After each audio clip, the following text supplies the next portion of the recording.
So I am going to just talk to you a little bit now about the sort of next step and about thinking about using what matters. So um, that first point of, carrying out engagement and finding things out through the direct engagement is fantastic. But what we need to do is to actually use that to influence things, and that's to influence things in the person's life that we're engaging with.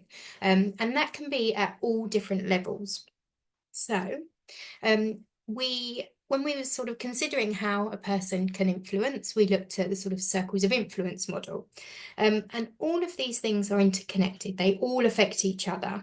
And when we sort of better use that sort of middle inner circle, thinking about a person's experiences, preferences, and views to actually influence the outer circles, then it's much more likely to have a positive impact for those people that we're talking about in regards to our project, thinking about people with severe or profound and multiple learning disabilities. So by increasing these opportunities to sort of go through these circles, we should have a sort of better impact on the way back down. So at the beginning of the project, we looked at the aims.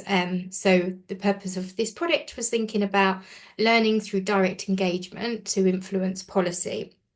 So when sort of a consultation comes out that might be sort of this top level government or consultation, government or sort of local authority consultations, rarely they go far enough to be able to gather the experiences and the preferences and views of people with the most complex needs.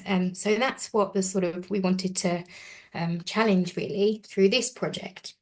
So we've already addressed some of the principles that need to be in place to engage and consult with this group of people.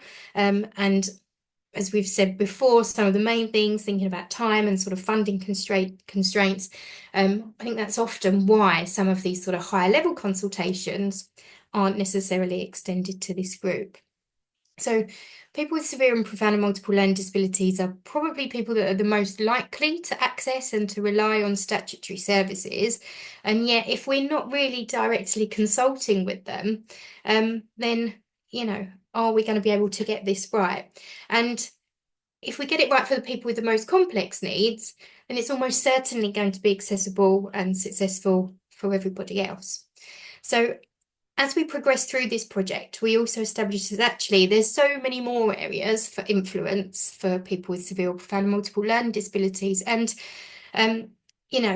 this isn't just comes from this level.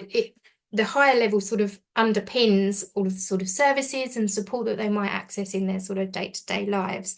So everyone at all levels can provide a platform for people with severe or profound multiple learning disabilities to influence what matters to them and the world around them. So I'm going to show you our next film now, which is our sort of Circles of Influence film. And this is in a slightly different style to the other one. So this is more as a case study. And this sort of shows an example of how a piece of engagement has translated to a sort of service-wide change. Thank you.